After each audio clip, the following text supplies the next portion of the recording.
I've never seen that before. What a shot that was. Meanwhile, the 11 of Corey Heim coming out in 19. Caution is out. Oh, I have never seen that before. Have you, Michael? Other than in a really bad wreck. That is unbelievable. Well, I saw Marco kind of limping down the front stretch with a lot of smoke. Remember, serious issue. Remember we said, wow, the fuel window is right around 22 laps. I mean, you're getting a peek underneath the hood. Look at this. His rear end fell out. Literally. And that's going to take a while to hook that truck up and get it back. That's why I brought up the fuel window, because I know we're saving gas under caution, but this could take a while. Marco's shaking his head like I've never seen such a thing. He said some strange. There it is. Oh my goodness. That means the trailing arms that hook that thing. And then it goes rolling right in front of him. To the frame are gone. Wow. You see brake duct hoses flapping. Well, that's wild. Caution is out for the 6th time. Shock. You see a shock flipping around the silver thing on the far side. There's a shot from afar. Oh, wow. There it goes. Popped right out. Yeah, I'm with you, Phil. I've lost a couple of rear end housings in a wreck or two, but never just driving down the road. Buescher on the left, Hocevar on the right, SVG on the inside, alongside Ross Chastain. Here we go. Do we finish it off? Van Gisbergen tries to unsettle Buescher, puts it on the inside, gets on the gas. It's Van Gisbergen and Buescher side by side to you, Mike. Wheel to wheel for the lead, coming to the S's, and it's SVG. He'll power past Buescher and go to the lead. Buescher now to second. Third now will be Carson Hocevar. Chastain in fourth, but SVG, your new leader in NASCAR overtime. Top 4 breakaway. Can Chris Buescher get it regathered and try to come back for a charge at Shane Van Gisbergen? He gets into the bus stop well. The top 2 have started to squirt away from the field. Now Buescher sideways, hustling that 17 car as he tries to track down Shane Van Gisbergen through the carousel. Top 2 breaking away out of 5. It was a little bit of contact from SVG to the 17 that presented this opportunity for the lead. If Buescher can catch him, he has a permission slip now to use the same tactic, but I don't think he can. I think SVG has the fastest race car. SVG shows his experience. 1 lap to go to figure it out. 7 corners at the Glen to try to stay clear of Chris Buescher. The battle on for 3rd behind with Chastain and Hocevar. And no matter what happens on this lap, the race will be determined. Do you know what? If you go back to 2012, a former NASCAR driver by the name of Marcus Ambrose drove to a spectacular victory, being hounded by Brad Keselowski. Brad Keselowski is one of the co-owners of the team of the car doing the chasing. Chris Buescher is hounding down Shane Van Gisbergen, who happens to be mentored by Marcus Ambrose. Marcus will be back in Australia watching this, and it's shades of Keselowski and Ambrose all over again. Buescher gets on the inside of SVG and says, "You pushed me around earlier, I'm going to give it back." Incredible on this final lap. Van Gisbergen's only got 1 real shot left at it.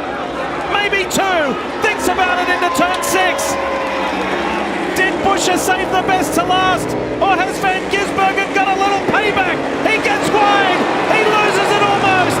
He has to gather it up, but he can't do it. Chris Buescher wins at the Glen in the most spectacular style. What did we just see? I'm so proud of you, man. So proud of you. That was awesome.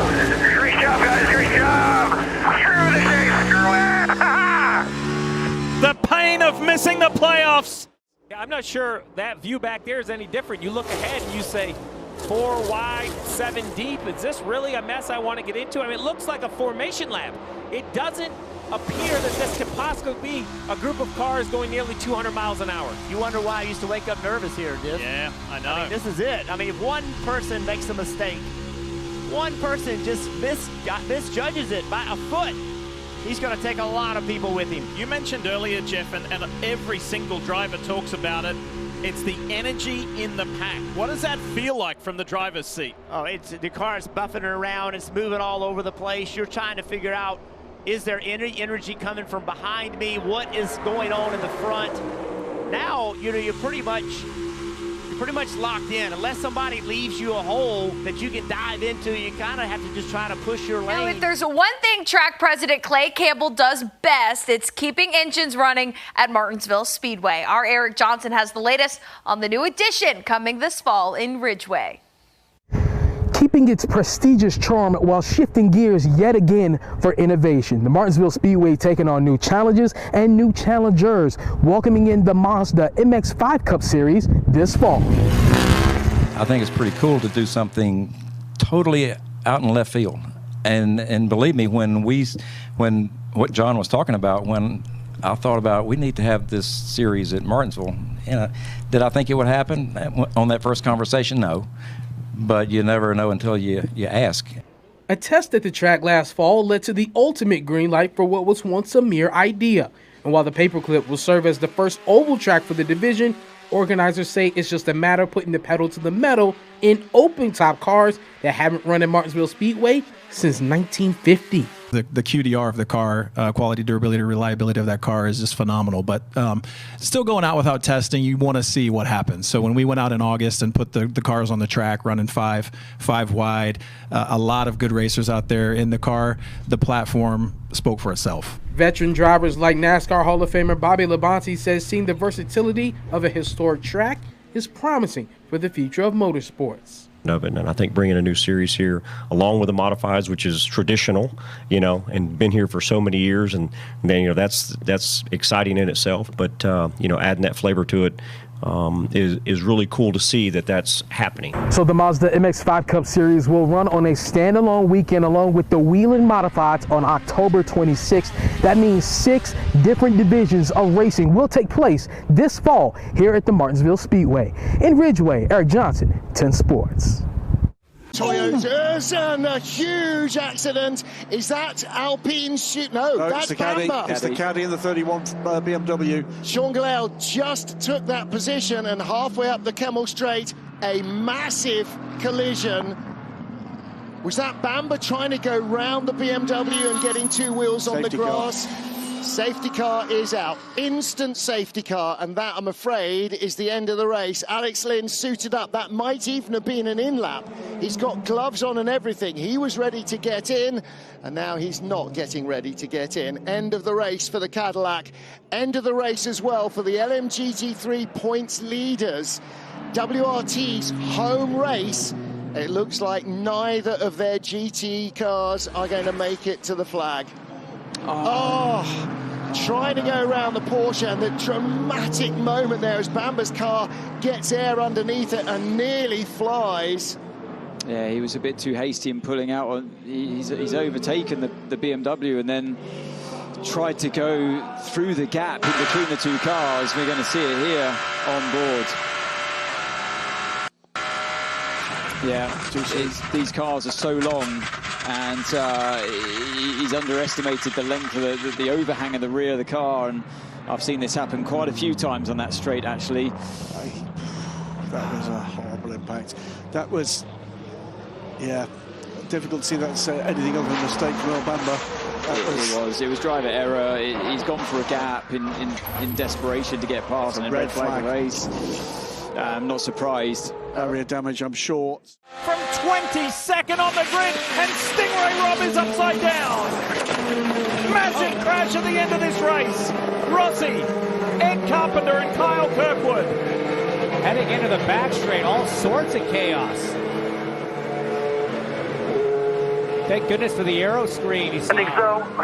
But I think Kyle Kirkwood's pinned in there. The left rear of Ed Carpenter is in a very awkward position on the air hose for Kyle Kirkwood. He's moving in the cockpit, but he needs to chill here and wait for the safety team to help. From where he's sitting, I don't think he can see that tire is right above his head. He can't look up. AMR safety team quickly on the scene. It's so hot. As soon as you stop moving, it is so hot in those cars when there's no air. Kyle just desperate to get out. to get some clean air, some fresh air more than anything, but he is trapped in there. They're going to need to get a crane to get that car off. AMR safety team indicating they need help pushing, but there's so many safety team members tending to the inverted car of Stingray Rob as they'll take very good care to roll the car back over as gently as possible. Oh, wow. Kyle Kirkwood out, Ed Carpenter out. Haven't seen Alexander Rossi yet, but that's a relief for Kirkwood, and so too Stingray Rob. Thank you to the AMR safety team doing their usual stellar work. You can see Stingray Rob talking with the AMR safety team inside the cockpit. This is what happened. This is our first look at it. Wow. Did Rossi run out of gas? Whoa, that is my gosh. Air time.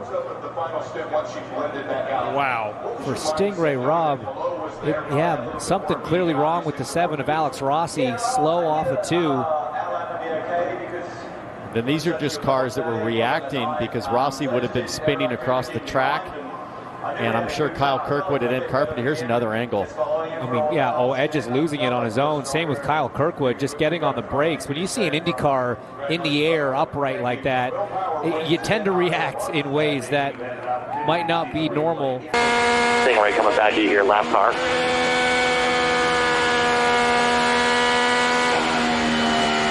Got one in line here.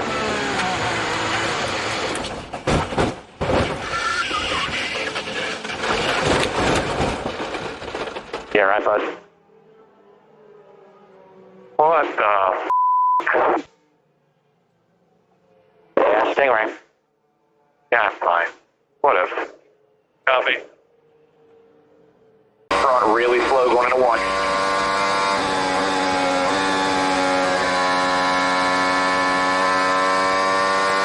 Whoa, big right, back it down, back it down.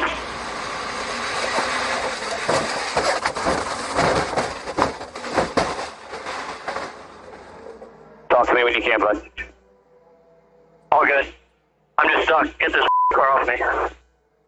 All right, copy that. Just sit tight, okay? Yeah, just hang on in there. They'll come get you. Yeah,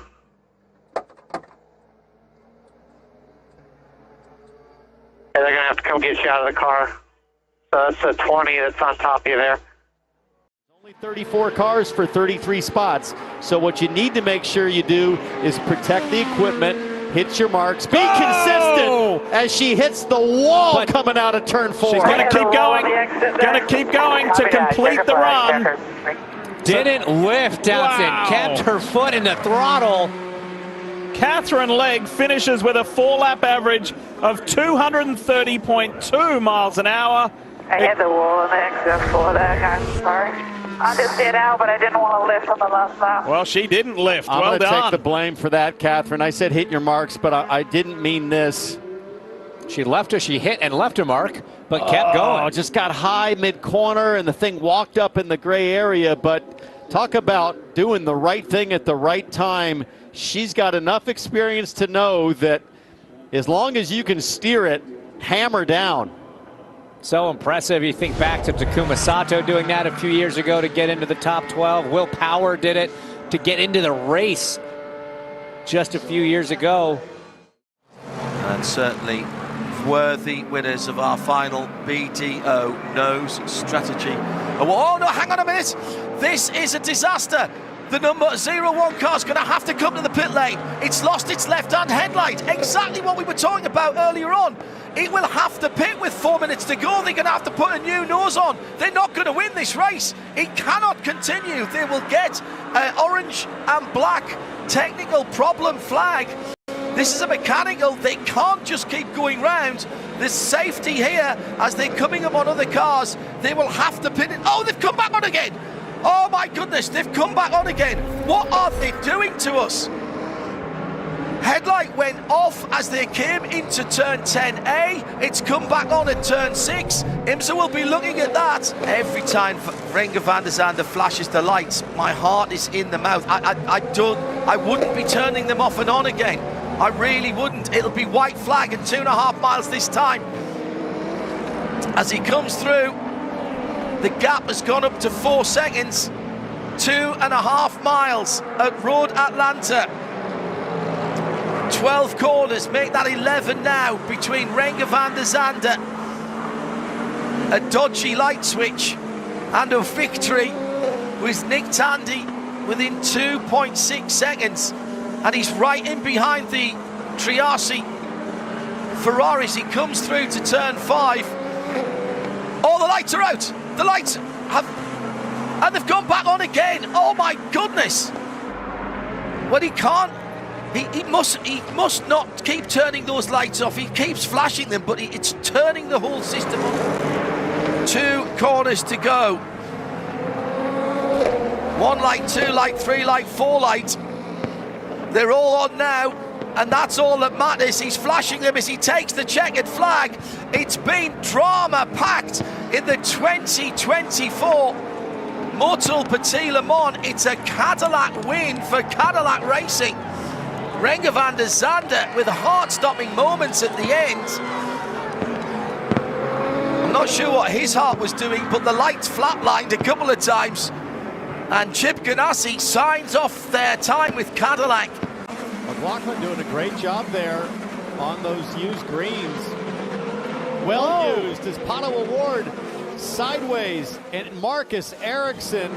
Oh boy! Oh my goodness! Santino Ferrucci launches inverted. And just about a third of the field has been collected. The big one here on the streets of Toronto, and Ferrucci is upside down.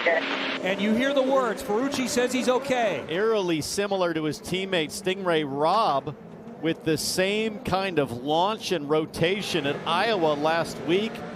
I was just going to say I wouldn't be surprised if we saw a red flag for this, and sure enough, we're getting word that Race Control will throw the red flag. A lot to clean up here, a lot of damage to a lot of race cars. We need to make sure every driver's okay. And there it is, the red flag waves. The cars will come down. Sorry about that.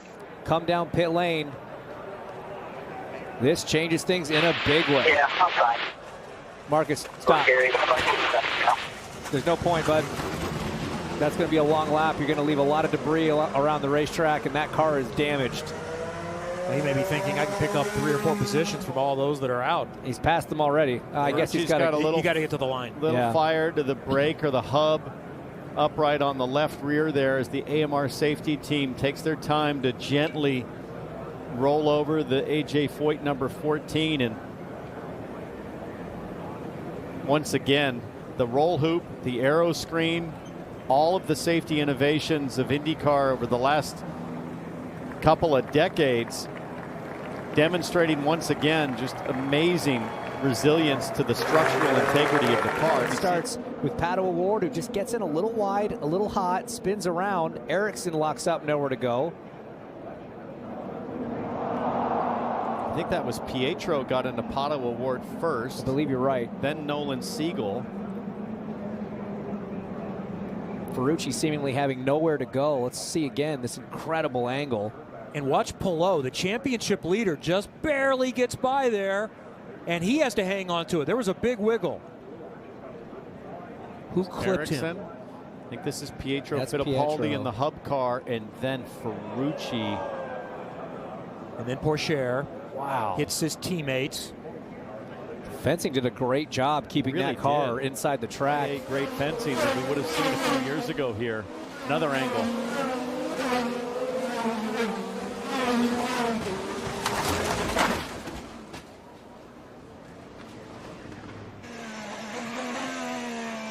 This is from Siegel's on board.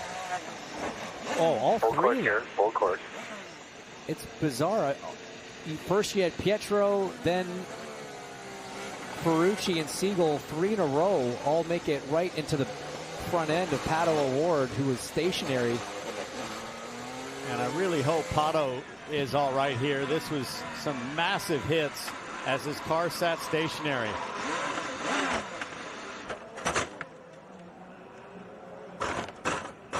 Oh my goodness, that is such a terrible feeling. It actually fired the car back up. He bump started the car. inadvertent. 23-year-old Harrison Burton on the left of your screen, up against the two-time champion, 63-time winner in Cup Series competition, Kyle Busch. We go into overtime, presented by Credit One Bank. Let's go! Is it going to be somebody with a win already this season, or is it going to be a fresh winner race their way into the playoffs? Kyle Busch leads the way. He has not won since 2023 and is desperate for a win. He's coming off one of his best results of the season last weekend in Michigan, but he's being pushed by Christopher Bell.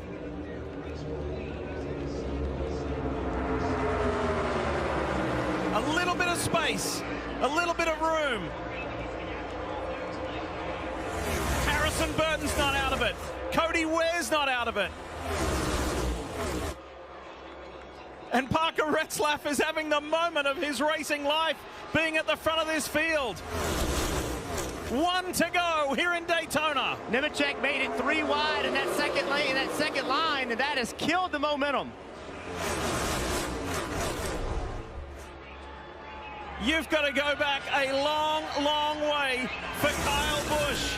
2008, the last time he won here at Daytona, and now he is tantalizingly close to that victory. But here comes Harrison Burton for the Wood Brothers.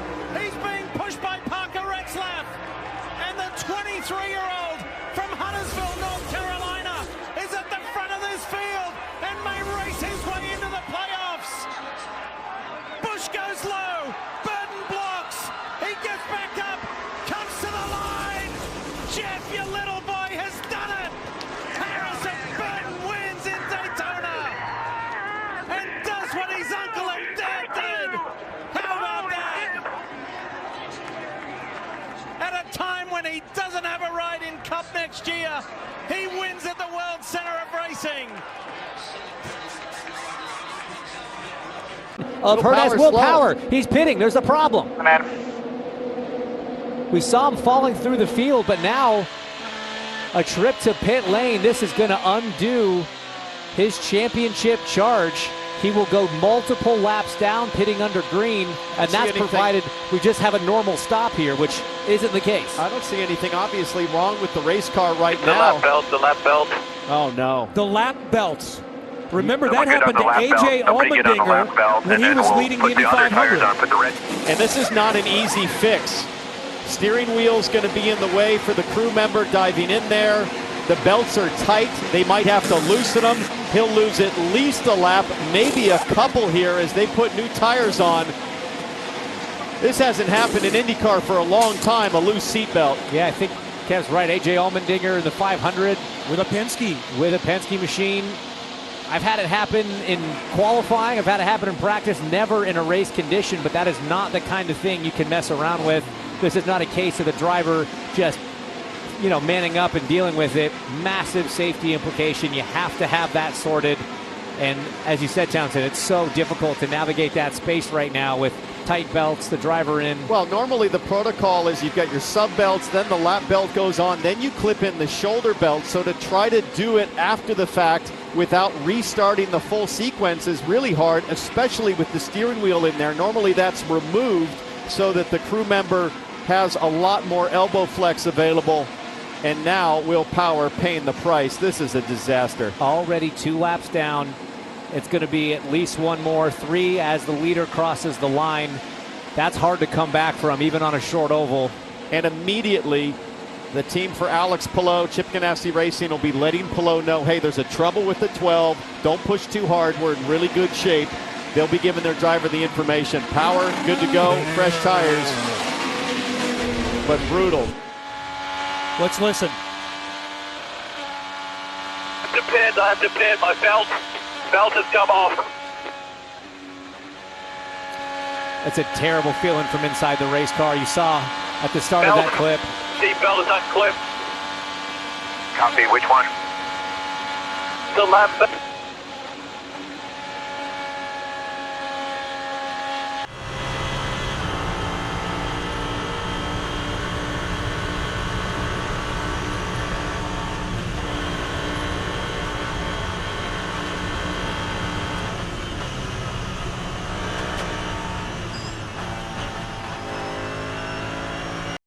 Rinus VeeKay has the second best all-time qualifying average in that category. That's very awesome. impressive. Who's better? Harry Hart's 6 races, average start of 2.5, 2.5. Oh, no! Rinus VeeKay! Back in, got away, sliding across the track into the safer barrier. And a hot lap going through that corner.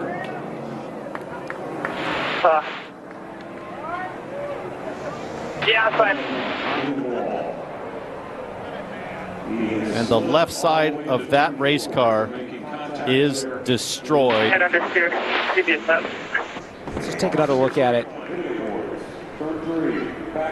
Yeah, big wiggle, got the correction, and then just a bit of the tank slapper there. And we don't see that happen very often in turn 3. No, you don't. Looks a lot like what happened to rookie Nolan Siegel yesterday. Loose in the middle, catches it, and then walks up the track to where the grip drops off dramatically and then turns around. And imagine, guys, you're going 238 into that corner. Ugh. But like I was just saying, you do the warm-up lap, the outlap quite slow. The warm-up lap, you're kind of getting up to speed, and the tires aren't all the way up to the temperature you want. So maybe he felt a bit of understeer on that warm-up lap. You want to lift, because even though if he finishes the run, he'll be 30, a slow time can still be beat as we see the 15 car enter lane 1. And there's the green flag with 2:50 on the clock. So you've got 4 laps, 40 seconds apiece. James, I don't think there'll be time for Graham. Unless it gets waved off. Exactly. Why would it get waved off? Because all he has to do is finish the run. Yeah, good point. Unless he has a plenum issue. But even if he does. Yeah. I mean, that thing could be on fire and on 2 wheels, and you'd drive it across the line, and you'd be in the Indy 500. Definitely day done for Palou.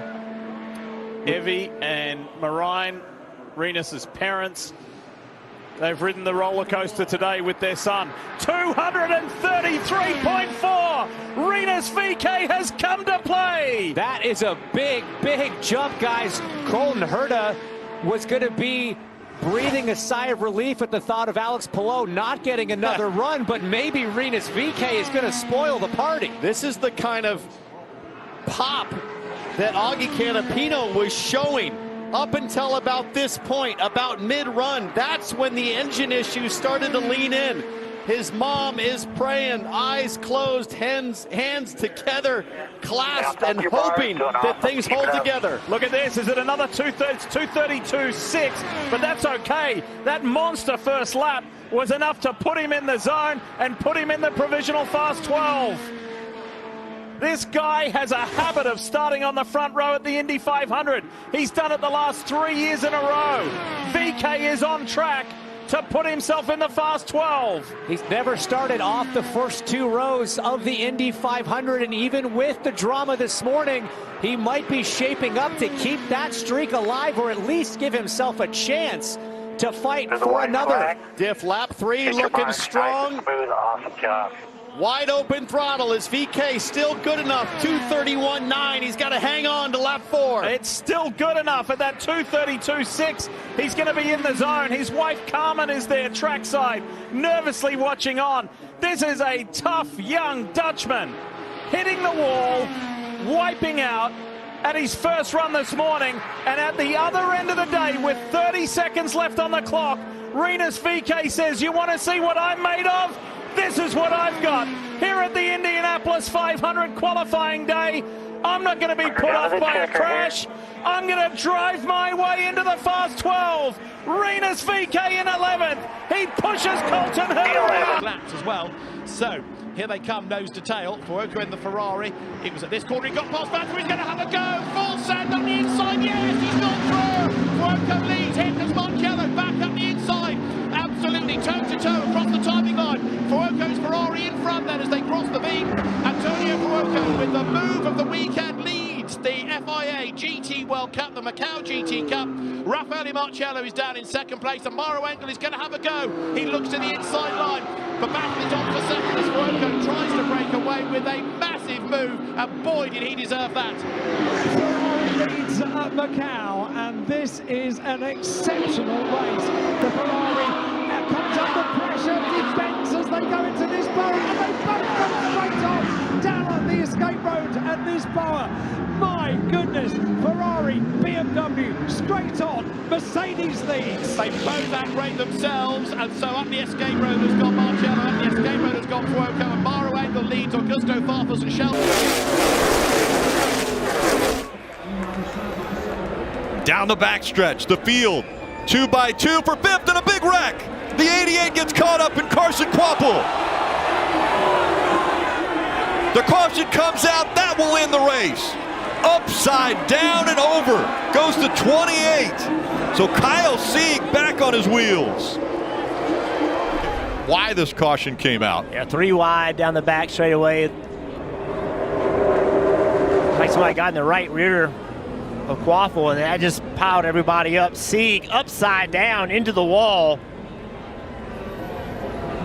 Wow, what a long slide all the way down to the grass and then flipped back over.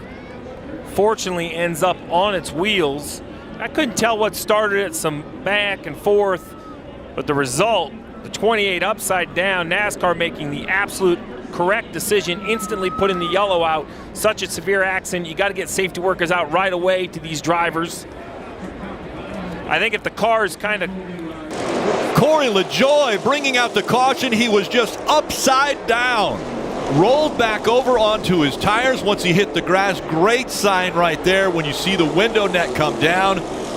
But oh, what a wild ride. And take a look at how he gets upside down.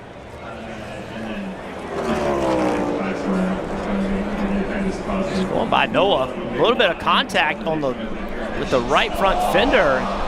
Car turned sideways and just flipped in the air. That is, quite honestly, that's just not acceptable. There's no way that a car, when it turns like that, should get up in the air that easily. There has been millions of dollars and hours of time spent to prevent that from happening. That's going to catch everybody by surprise. Can he push his way further forward over these closing 8 laps coming up? Oh, they got together at 3. Whoa! McDowell goes up high. Larson is in it. Reddick's in it. Logano, Wallace, Haley. That all started in turn 3. Cindric tried to lift to prevent it from happening, but he did not lift quick enough. It's the second big one of the night.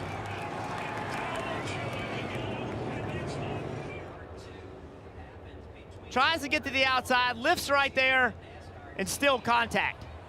And then, look at this. Whoa.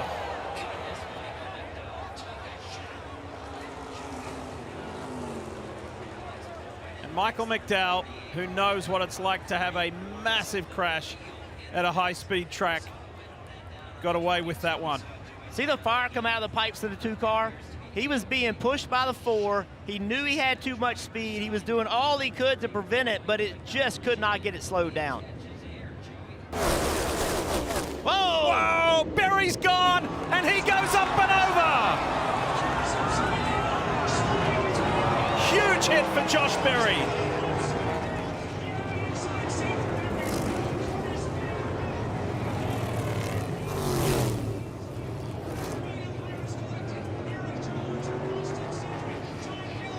Eric Jones is involved.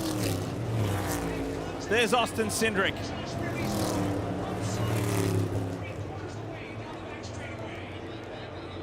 That was wild. There we go. Now the AMR safety team. Contact. The 2 is getting pushed, and as soon as that car was pushing him, got turned around and went. This is what scared me, because Josh is hanging on his belts. He's not in his seat. He's hanging on his belt and has that frontal impact.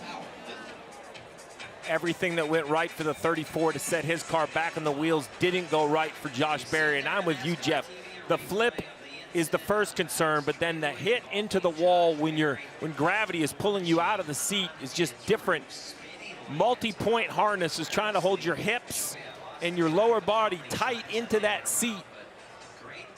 But as you run all day, the heat, the sweat, everything kind of loosens up a little bit. You have to keep tugging on those belts. It was so great for Josh to get out.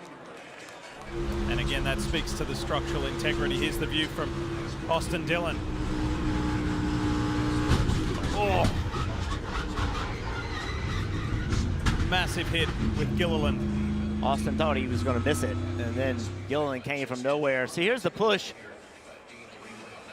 from behind, and then it moved the 2-car up. And again, pushing gone wrong. What a violent hit. It's close enough, but is it going to be side by side down in Trois Rouge? I don't think he's quite got the straight line speed there. He was looking to squeeze, wasn't he? Still looking to squeeze. He's still looking to squeeze, and he's going to do it up the inside. Rouge and overrun here. What a move from Julian Andlauer. Brilliant stuff. That was so brave. He's side by side with Brendan Hartley, the Toyota driver, the slight overlap. Traffic in front coming down into Eau Rouge, and it is the 55 Ferrari, and through goes Andlauer, just making no bones about it. And how he makes that Porsche so thin, I don't know, but he certainly has got it into some fairly tiny gaps. And 3 wide, 4 different places coming to the back. White flag under green. Buescher, Larson trying to close. Truex trying to get up to the leaders. Well, how does he make the block, Kevin? Kyle Larson is going to get there one more time. You see Chris Buescher back down on the bottom of the racetrack. Kyle Larson's going to have one more shot at it, and it's going to become a cat and mouse game as you get into turn 3. Which direction to go? Where do you go? Larson up top, all the way up top. Buescher. He's on the outside. He's in position. He's got it. And here comes Truex. They're going to close right to the 2 leaders. Coming to the line. Crash together. I believe Buescher. I think you're right. It's so close. This is going to be a huge win for Buescher. They're excited. I think it's him, Kevin. That was incredible. Corey Heim gets spun just past the checkered flag with, I think, Austin Dillon. Oh, yeah. Let's look at it. It may be the 5. Hold on. Well, let's have a look at the video. Uh-oh, boys. Buescher is ahead. Larson is coming. It's like the Kentucky Derby. Oh, it's my that wow. close. It's Larson. Holy cow. What a finish, boys. Can you believe it? I cannot. I can. But what a crush. Oh, man. I hate it for Chris Buescher. That Larson got the run on the outside. That is a bold move. Did you hear what he just said? What? 0.00. Look at these guys. Crushed. Crushed. The RLL cars stay out. The remaining RLL cars stay out. Let's show you this. On board, the Arrow McLaren Chevy Pato Award. Whoa, that's why we call him the Ninja. The Ninja is fighting. Left front on the rumble strip, and ladies and gentlemen, I have never seen a double save like that. And it's not just that he slid, he spun the tires up. You heard the engine RPM increase twice. That was wheel spin off of 2. You can normally get away with 1, but not 2. Second row there. 1 lap to go. Sponsored by Credit One Bank. It's all going to come down to getting into 3, I think. Here comes the energy. Here comes the support from the back. That 3rd row. Where does he block? Does he block high? Does he block low? Here it comes. Kyle Busch to the middle. Shooting a gap. No help with Kyle Busch. Oh, Suarez right alongside him. 3 wide. Off turn 4. Here they come to the flag. 3 abreast. Photo finish. I think it's Blaney. Unbelievable. 3 wide finish. Have you ever seen anything like that? Scoring. Finish is under review. Scoring has the margin between the first 3 cars at 0.00 seconds. How awesome was that? The race finish is under review. How about that? Freeze frame, stop motion to the line. That's too close to call. Unbelievable. I thought it was Blaney, but that picture right there, I think they all win. Unbelievable. That was awesome.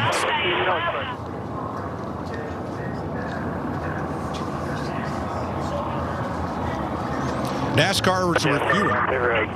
99, 12 in the 8. Race winner is the 99. How about that? Daniel Suarez, the 32-year-old from Monterrey, Mexico, gets his second Cup career win. His first one came last June at Sonoma. This is a very popular win. Daniel Suarez, I said it last week in Daytona, he was in that picture at the end of that thing. Boy, was he here again at Atlanta. Yeah, and this last half a lap was just absolutely unbelievable. As they go into turn 3, Kyle Busch is going to get a huge push by Bubba Wallace. Blaney doesn't pull up to get the middle lane blocked, and Kyle Busch puts it right on the outside of Blaney, woes them all down. Bubba Wallace gets tight, so really at this point it's a race between these 3 guys coming to the start-finish line, and it's just a drag race and nobody's going anywhere, and it comes down to a dead heat between the 3 of them at the start-finish line. What? That's unbelievable. We'll believe it. That was awesome. And I love what you said there. As soon as Wallace slid up, it eliminated all the help from behind. At that moment, you knew it was a 3-car drag race to the finish. And Daniel Suarez, how about Jamigo? Huge win for him. That's going to be very popular. 7th win. 2 laps to go, and Pato's got his teammate Alexander Rossi right behind as well. Newgarden, O'Ward, Rossi, Dixon, and Palou. You can see the balance in that race car. He is nervous. He is balancing that thing on the absolute edge. You know what to do now. Great job hanging on to it. He's got a nice run coming to turn 3. And decides not to take it. That tells you everything you need to know. That shocks me. If a yellow comes out now, we can't red flag it. White flag, amigo. White flag. White flag, amigo. Here it comes. There has never been a Mexican driver win the Indianapolis 500. Maybe that time is now. With 1 more lap to go, Pato goes to the lead. He's not going to lift this time. He did it against Ericsson and lost. Pato O'Ward to the front off of turn 2. 5 back. 6 back. O'Ward tries to break the draft. Newgarden's like, I've been in this situation before. Joseph Newgarden around the outside of Pato O'Ward. This is mind-blowing. Joseph Newgarden had to wait 12 times to win it, and now he's going to do it back-to-back. Joseph Newgarden is a 2-time Indy 500 winner. Oh my goodness.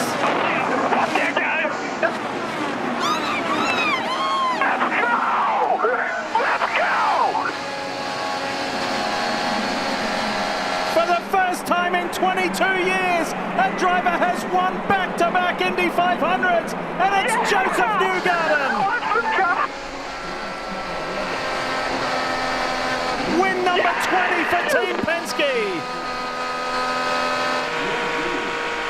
And Pato O'Ward's heart has been broken again. Proud of you there, friend. Awesome job today.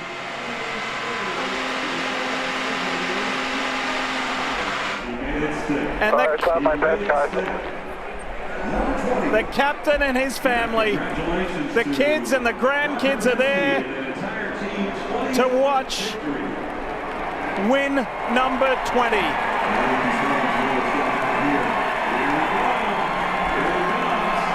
Where's he going this time? He's going back into the crowd. He's probably going up the flag stand. He's going back into the crowd. Might get to the upper deck. That was an insane move. Awesome, awesome. That was a true battle. The last 5 laps between this man and Pato O'Ward.